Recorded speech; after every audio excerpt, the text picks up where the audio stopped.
Hi there guys, Ken here, your thrifty apprentice, and in today's video we are going to be designing my 2022 Christmas season card. I'm using a recollection stamp set that I picked up from Michael's. I'm going to be stamping on watercolor paper, and I'm going to be coloring with my PARKOO watercolor brush pens. It's a brand new set that I'm testing and trying for review. So starting off here, I simply took a snowman clear stamp out of that Recollections Christmas set that I picked up from Michael's, and I stamped it in some archival ink. I wanted to make sure that none of the ink would run in the process of doing my coloring and painting. Next, here you see me grabbing some fine line markers because I did not get the best impression from my stamp. So I'm going to just take a waterproof fine line marker here to color in the black areas of that stamp just so that it was stand out a little more. Now, when stamping, guys, as I've told you in other videos, although it's been quite some time since I made a card video, you kind of want to stamp on something squishy, something that has some give. I was stamping on just a flat, hard top table. Therefore, my impression didn't take as well as I wanted it to, which is why I grabbed these pens in order to fill that in. Now, the idea that I have here is to just simply design one card. And I'm then going to take that card and either take a picture of it and upload it for prints, or take it to my local FedEx office or Office Depot or Office Max or Kinko's or whatever you may have in order to have it ran off. That way I did not have to design a lot of cards, just one, and I could use it to send to everyone. Now, once I got the snowman inked in a little bit more so that I'd be able to see it, I did go ahead and grab those PARKOO markers that I was speaking of earlier, and that's what I'm going to be using to paint with. Now, you saw me lay down a stencil that had this really cute little cutout design on top of my snowman in order to see how it would fit in the middle of that stencil. And of course, I took my pencil and fine liner and drew in a heel sort of behind my snowman, so when it's inside that stencil, it'll look like it's sitting on a heel.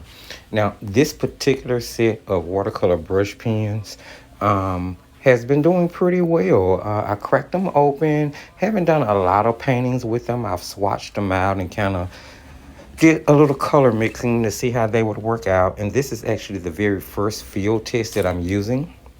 And so far so good with these brush pens. I don't really have any complaints. Now, if you know anything about me and stamping, I don't really use stamp pad ink.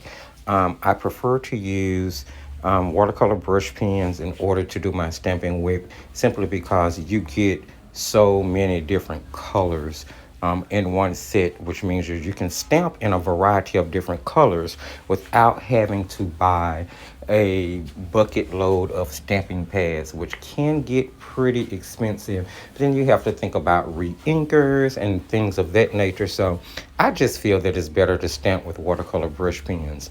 Now, once I got my snowman colored in and everything looked okay and ideal to me, I took a gray marker in order to add shadow to the bottom of my snowman. I wanted to make sure to ground him to the picture that we were putting him in. And then I grabbed a white Prismacolor pencil, simply because I know it's really opaque, and I used that to actually color in the snowman just to give it a little bit more body. The opaqueness of that pencil is really, really wonderful, and it even stands out against a solid white background, which I think is wonderful.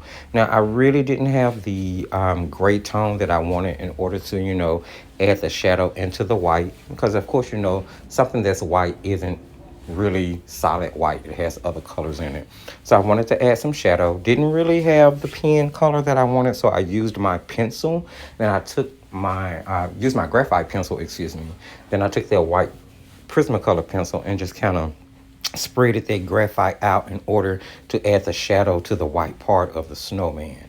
Now here you are going to see me using a white gel pen just to tap in some snowflakes in the background.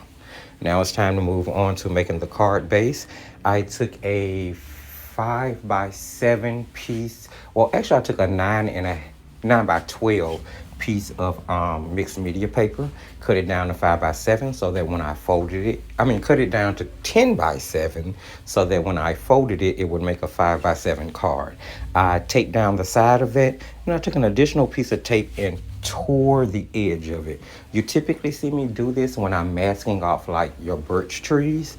Well, in this instance, I'm using that technique in order to give the card a faux paper look so that it'll look like an additional piece of paper or additional background has been put on top of it, although this is just a one layer card. So this is a really cool way to pull off a multi-layered card effect when you're really not using a bunch of layers.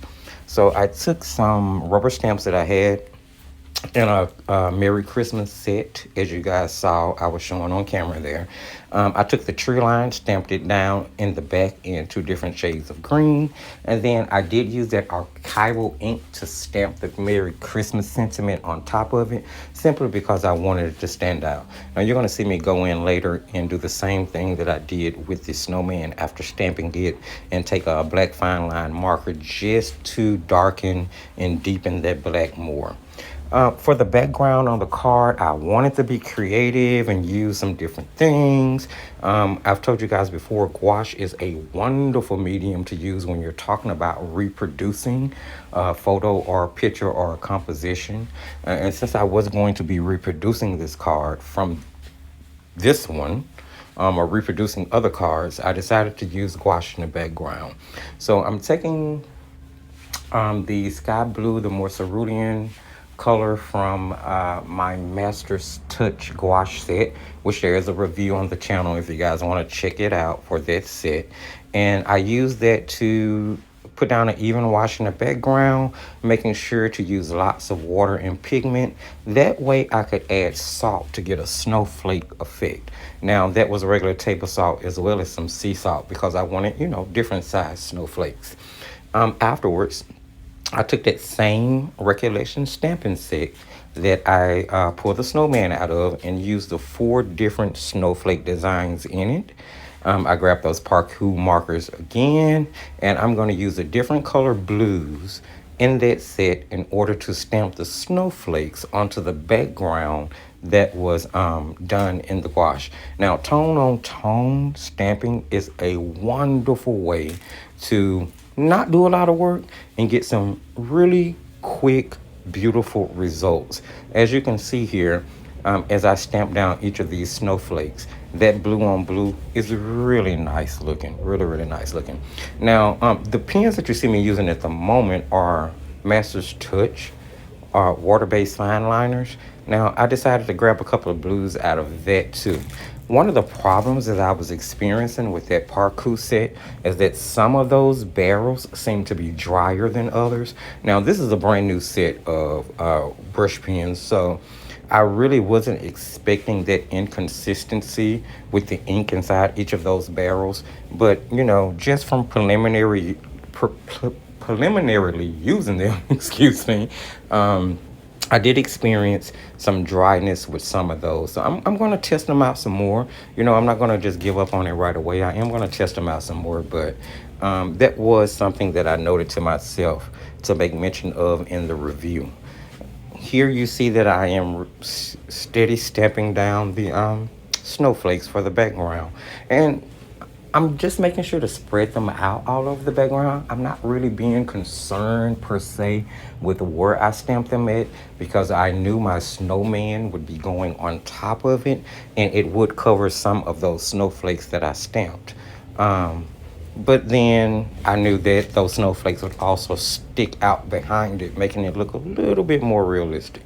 So I'm just going to go ahead and continue to stamp down these snowflakes, which was a little bit of a process. Maybe it would have gone faster if I was using ink pads, but I really enjoy using my water-based markers for stamping.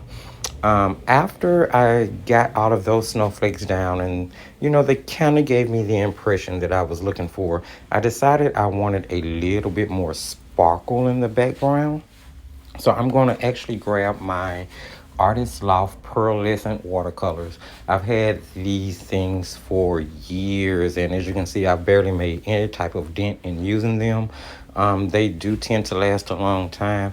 And I feel like for what they are, they're rich in color, which is kind of surprising for an Artist Loft product. I'll be honest, Artist Loft, which is the house brand by Michaels, in my opinion, based on a couple of years of using those products, you can tend to get some really big inconsistencies from product to product depending on what it is. However, I will say that this particular set of pearlescent watercolors, and I think it's under their fundamental line, has really served me well. I've really enjoyed using them, mainly in the card making process, and they have held up and done a really nice job, and they seem to be one of the better quality Artist Loft products.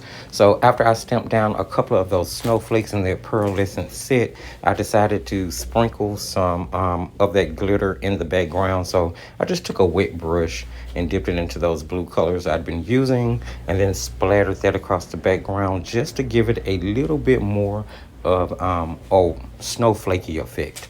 I did get a little bit on my sentiment area, so you saw me take my my finger and just kind of wipe that up. It's really quick, and they are more transparent and translucent than anything, so it was really easy to clean them up. Now here you see me grabbing that fine line marker, and I'm going in and darkening the archival ink that was used to stamp that sentiment, because you know I'm hard-headed, and although I know I should be stamping on a kind of soft, squishy surface, I was stamping on really hard surfaces. So I gave myself a little bit more work than I intended to. But overall, after everything was said and done, it came out really well, I do believe. So just darkening in that sentiment. And afterwards, I'm going to put all of those things away, and we're going to go ahead and use the stencil to lay on top of the snowman, getting really centered there because we want this to be, cut out really nicely. Made sure that the mountains were sitting in the area that I had originally drew them out behind the snowman. And then I'm going to take that same black fine liner. Yep, we're getting a lot of use out of this pen today. And I'm going to trace in the stencil. Now, this is a really good way to get other designs on a card if you do not have, say, like a die cutting machine. I don't tend to really use dies a lot in my card making, so I have to find other ways to pull off the effects that I'm interested in. Now, once I drew that stencil around the snowman, I just grabbed a pair of scissors, and here we go. We're going to cut it out. I'm not the best person with scissors, but this was a pretty easy shape to cut. I don't feel like it gave me much trouble at all. And you're just going to take scissors and go ahead and cut that design out. And once you have that done, it's ready to be adhered to your card. Now, I pulled the masking tape up across the bottom of the card where I was making the kind of faux paper. And I'm going to move it down anywhere about 1/8 of an inch, about 1/4 of an inch, somewhere in there. And then I'm taking a really, really watery mix of that same blue, or what was that, gouache that we used in the background. And I'm going to lightly go over that faux torn area using a damp paper towel to kind of damp up some of the color as I put it down, because I didn't want it to look bright at all. Once we finish with that, we're going to pull that tape away, and you can see it kind of gives you this faux torn edge, which I think is really, really, really cute. Folding the card down, and then I'm going to grab a gray marker. That's one of those gray water-based PARKOO markers, and I'm just going to kind of put a bit of a shadow under the torn paper edge just to give it a little bit more realism. Once that was done and everything was satisfactory to me, I grabbed my adhesive, and it is time to adhere the snowman to the card. Now, you can put it on the card wherever you would like to. I did notice that I stamped my sentiment a little bit off center, so I did have to put my snowman on the card in the same position, sort of off center. That came out nice. I like the way that direction that was going in, so I grabbed some Christmas stickers, which I believe I picked up from the Dollar Tree. Again, another product that's like maybe 2 or 3 years old. So a lot of these uh, products used on this, other than the PARKOO markers themselves, was something that I already had in my stash. And I tell you guys always, use up what you have. Make the best use of those products you've already spent your money on, versus buying something new. If you don't have this stamp set that I have, that's okay. Find the stamp set that you do have and find something similar to use as your focal image. If you don't use stamps, that's okay too. Go ahead and look up clip art. Find you some royalty-free clip art and then trace it to the size that you want it to be. I mean, there is always more ways than one to skin a cat, as my mom used to say. To finish up this card, I'm just going to ink the end of the cards, and that'll bring us to being done. Loved it, guys. If you saw anything you like, don't forget to give the videos a thumb up. Go ahead, comment, subscribe, share. Follow us on Instagram, Facebook, as well as TikTok. Don't forget to check out the playlist. And as I tell you at the end of every video, just keep painting.